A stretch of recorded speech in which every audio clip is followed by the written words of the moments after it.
All right, so our next speaker, Lukas Manomaitis, is from U.S. Soybean Export Council, joined us from Bangkok, so we appreciate that. And I'll turn it over to you, Lukas.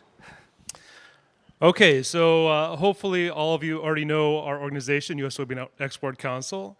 The last F3 conference, we were actually represented by Ms. Colby Sutter, my boss, and we had a contractor here, Nono, Maymet Nolin from Myanmar.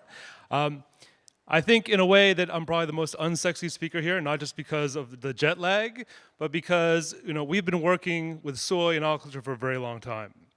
And so when it comes to the U.S. Soybean Export Council, our primary mission is to talk about U.S. soy. But by default, we also are really the soy proponents in aquaculture in general.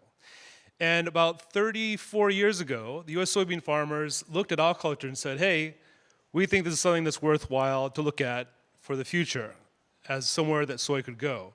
And so we've really put a lot of effort into it, and now, soy is in pretty much every aquaculture feed. So again, not so sexy, but something that's very much needed and helps to bridge that gap as we move forward into the future with no fish oil. So I said, what would be my theme for this presentation? I said, soy, there for you now.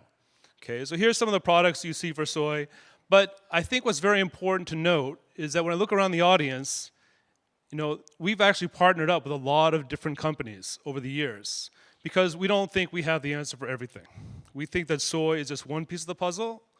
We keep on trying to improve the soy products coming out, not just soybean meal, but soybean protein concentrate. We have fermented soy. We have someone here that's representing that, as a matter of fact. But our intent is to really pull together all the different components that will make a fish meal and fish oil-free future. So as I said, we've been working in this space for at least 34 years.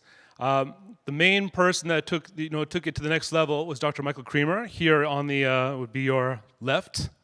A little bit younger me in the center picture here, and a little older me in the bottom picture. But we have a global team now. So when I joined, our program was mainly in China, and we worked very close with the China Extension Agency. But I moved that program out of China to Southeast Asia and South Asia, and now it's a global program with operations throughout the world. So we have a very large team. And you can see here on the right the progression. So if you ever heard of American Soybean Association or ASAIM, that was us too. They just changed the name. So we talk a lot about the intrinsic and extrinsic qualities of soy, particularly when we talk about U.S. soy. The way I look at it is the ingredient qualities and nutritive qualities. So soy in general has a good amino acid profile. There are a lot of benefits, and we understand soy very well, but one of the ingredient qualities that become more and more important as we look forward is going to be sustainability. And so when we talk about U.S. soy in particular, we actually have worked very hard on the sustainability aspect. And I have here in the center of the picture, some of the certification programs. So certifications like BAP are now looking and moving down the production chain and looking at where are the ingredients coming from? Are these ingredients sustainable? And so that's one of the things that the U.S. soybean industry takes very, very seriously. And so we have the SSAP program where you can get a certificate of sustainability for your soy that's been recognized by FEFAC and other feed organizations. We also have a commitment to improving products. Now you may or may not be a supporter of GE or GM products, but this is an area that the U.S. soy industry has obviously been very, very hard at work at, including products specific for aquaculture, including high EPA with astaxanthin and other beneficial aspects to soy, and bring it into the commercial sector. And in terms of a commodity product, soy in general is something that is available now in volume everywhere.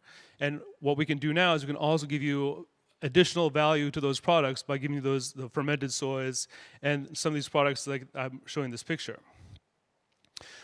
But we don't only focus on the feed mill aspects and the feed aspects. We understand if we want to see more soy being used, we want to see we need to see a larger industry, a larger feed-based industry. And so the U.S. Soybean Export Council has worked very hard, not just on getting soy optimized in aquaculture feeds, but also on working with farmers and with producers on how can we have better production. So in this picture, you can see the cage that's sitting there. That's the offshore cage aquaculture technology. It was developed to try to work with cages in typhoon-prone areas. On the other side, you can see these raceway systems that are now becoming very popular in China to increase yields. We're working very hard in Southeast Asia to move the industry from marine fish into offshore cage culture.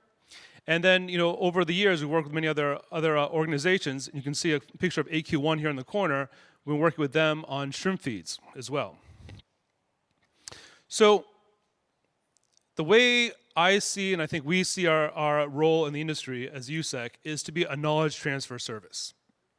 And when I say that, I have here, a basic value chain or production chain for aquaculture. And you can see there's a yellow circle there. Well, that would be our primary target for soybeans or for the soy products. But the reality is we only focused on that. We don't feel we'd have a lot of impact. So we have worked, starting from broodstock all the way to the end consumer and all the stages in between to try to improve the industry.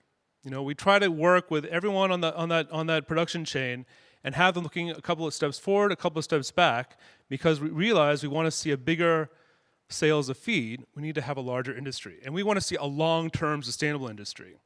And so, working with governments, working with health management, it doesn't seem to tie directly to soy, but in the end, if we want to see a larger feed industry, we have to have all those things working together correctly.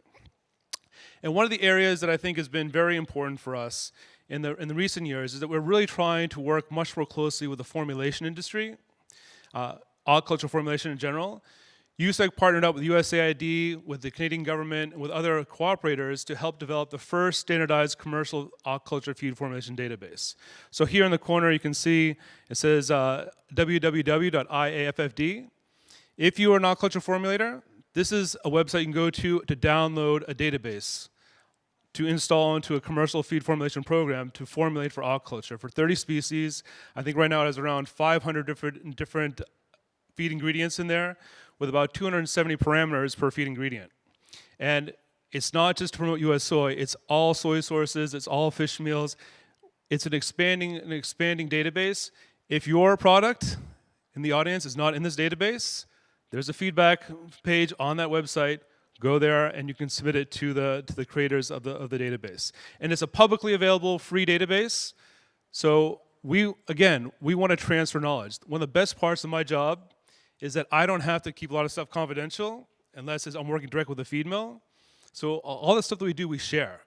And we don't buy or sell anything. We're a nonprofit, so I don't have to sell this. I can give it away.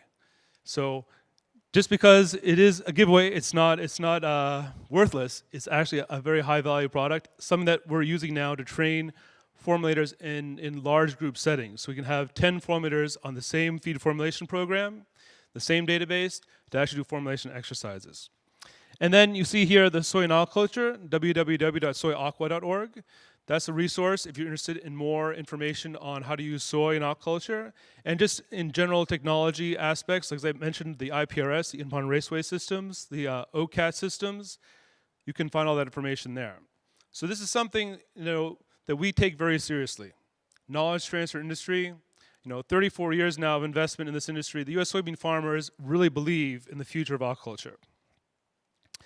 So our tagline, you probably can't see it on my shirt, but it says farming the land to sustain the sea. And we take it very seriously that we are helping to reduce fish meal and fish oil use in the world. And of course, it's a benefit to us because we're farming that land. But again, soy, it's there for you now. Thank you very much.